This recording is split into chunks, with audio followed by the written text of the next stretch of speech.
So I'm going to engage in an unnatural act and talk to a television screen. Hello, Senator. Hey, Andy, nice to see you. I like resume the Zoom. We're resuming the Zoom. Resume the Zoom. Let me provide an introduction to someone who probably needs no introduction to all of you. Senator Bill Cassidy is the senior senator from Louisiana. He is a gastroenterologist by training. He has, from my perspective, the most incisive mind, particularly on technical matters in the Senate. He is the ranking member on the Senate Health Committee, which has jurisdiction over all things health, education, and labor.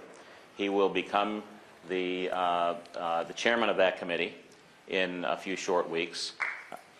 Please.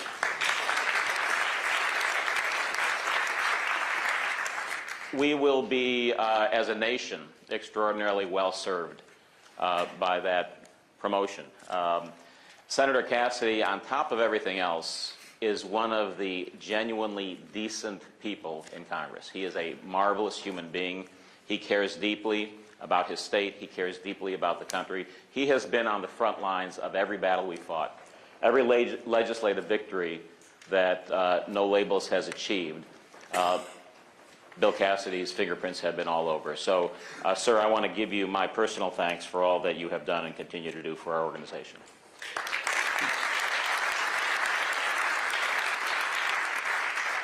Now behind that mild-mannered demeanor is a fierce warrior who has extraordinary courage, and if you have any question about that, he's decided to take on the small matter of Social Security reform.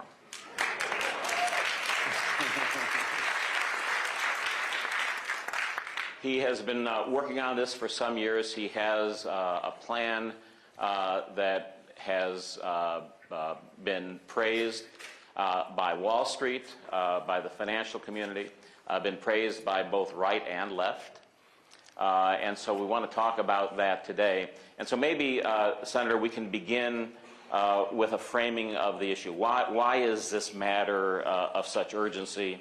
Maybe you can dimensionalize the problem, and then we can talk about the solution that the Cassidy bill proposes. Yeah, so thank you, Andy. Thank you all for being there, and thank you for what you do. I'll allude to things how you know labels have influenced our process throughout as I go through this conversation. The Social Security Trust Fund goes insolvent in 9 years. So right now, over many years, people paid more into the trust fund than was going out. That corpus built up. Now, by law, that corpus can only be invested in treasuries, which is to say that some of those treasuries were bought at a 1% yield, a 2% yield, and these have been losing value over this high inflation period. When the trust fund goes insolvent, there'll be nothing to supplement the payments being made to beneficiaries. So if right now beneficiaries are going out at this level and income is coming in at that level, it is the trust fund which is supplementing and giving adequate amounts of money to pay scheduled benefits. When the trust fund goes empty, by law, the amount going out has to sync to the amount coming in, and there'll be a 21 to 24% benefit cut for all beneficiaries, current and future. That will double the poverty rate among the elderly, among those over 65. I don't think 65 is elderly anymore. It'll double that poverty rate.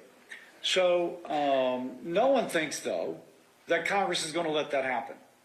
Probably Congress will make the decision to supersede current law and just borrow money to pay the benefits.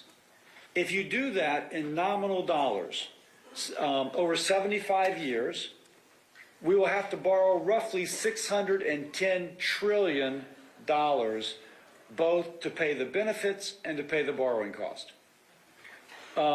If you combine the Social Security shortfall with the Medicare shortfall, by 2050, there will be a 250% debt to GDP ratio. Now, Penn Wharton says that when that happens, that the effect upon the markets will be, upon our economy will be such that no amount of taxes, budget cuts, or anything else will be able to stabilize the economy. And it will have international reverberations. CBO says we cannot say that at any one debt to GDP ratio that it'll become unrecoverable. We can say that there'll be a significant crowd out of the money available for private investment, at which point you'll begin to see a diminution of the economy. Now, this is 2050. This is 25 years from now. Andy, should I talk about our solution now? Please. Or are you No, let's get to the fix. Many of you, all of you in that room know so much more about money than I do. I'm a gastroenterologist. You know, what do I know? I can tell you some things I know, but it would make you maldigest your breakfast.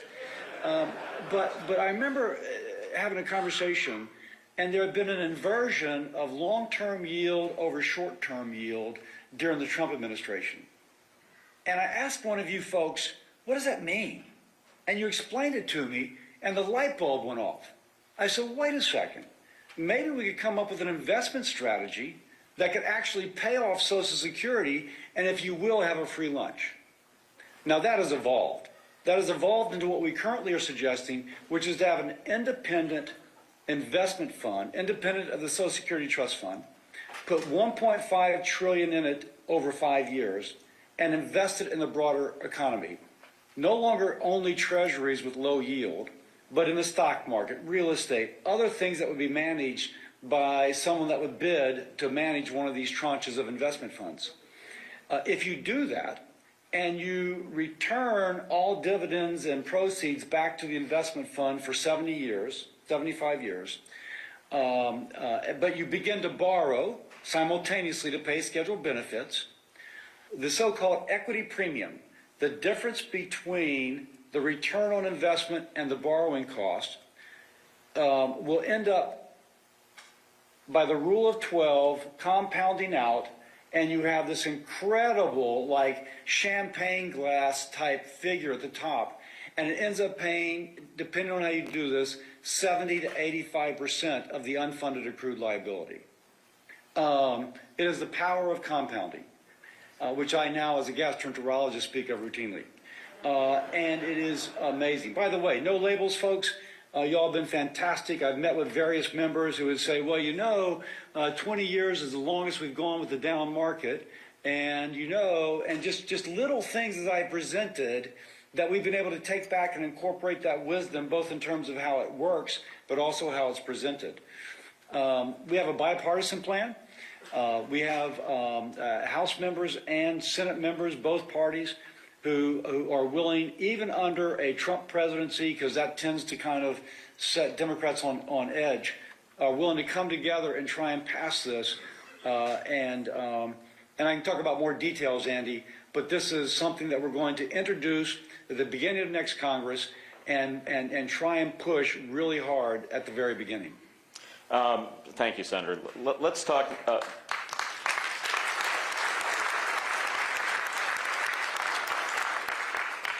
Let's talk about politics and process, because I can hear the minds of many in the room, which is probably not different than what is churning in my mind, which is we have a history on the big problems in Washington of ultimately addressing them, but only at the very last moment when we have no choice.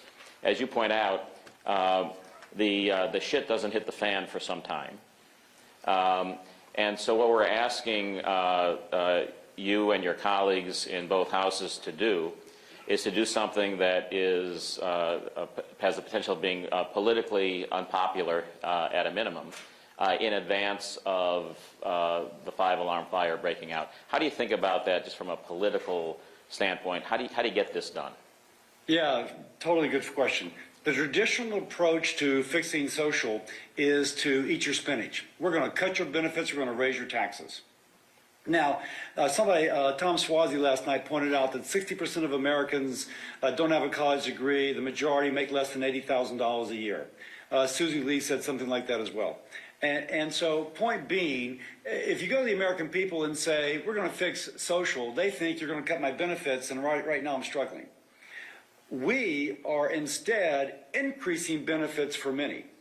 We're putting in a minimum benefit ratio so someone who's lower wage will actually get more than she otherwise would under our proposal.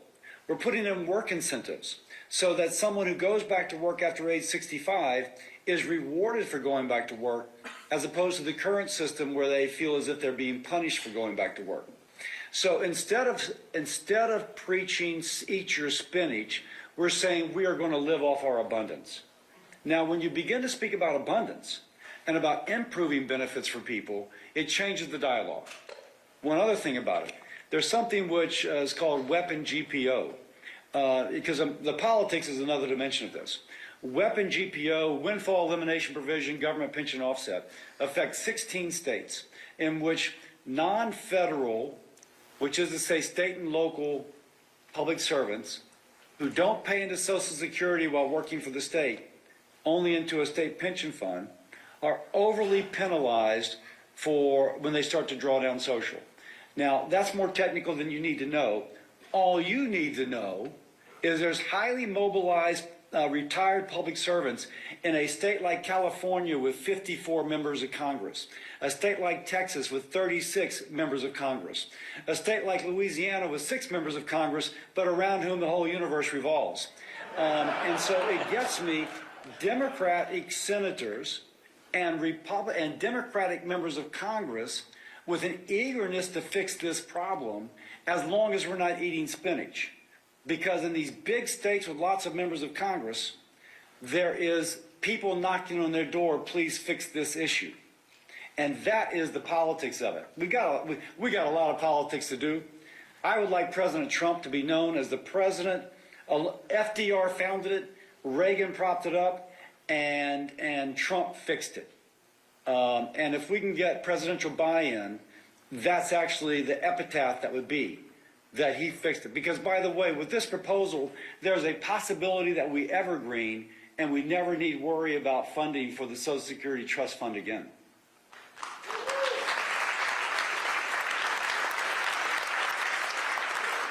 That would be an extraordinary legacy. Who do you expect to show up as co-sponsor on the legislation, and what kind of support do you see at this point in the House? Yeah, so right now, Angus King and Tim Kaine and Lindsey Graham and I are going to put out a editorial in Washington Post. If there's any reporter in the room, the Washington Post, I won't say that, in a journal, we're going to publish an editorial. If there's any reporters in the room, that's off the record. But we hope to get that out there, and that is a signal that it's bipartisan. So that's the thing. On the House members, no labels. Nancy Jacobson, thank you, be still my heart. You're the one who set up all the meetings right now with the people on the House side that we're working with. We're briefing them. We're bringing them on board. And we'll pick out that. We've had people last time. We had people last time. I won't say their names this time until they formally commit to be public. But we have bipartisan people who are very interested. And a lot of it's the weapon GPO issue, by the way. So knowing that no one in that room knows anything about it, it's really important to key people from key states. So I think we'll have our bipartisan. Senator, can't thank you enough. This is obviously among the most important issues facing our country. Few have had the courage to take it on. We appreciate you. We appreciate all you've done for No Labels, for your state, and for the country. Have a great day. Thanks for joining us this morning. All right, thank you all. Thank you.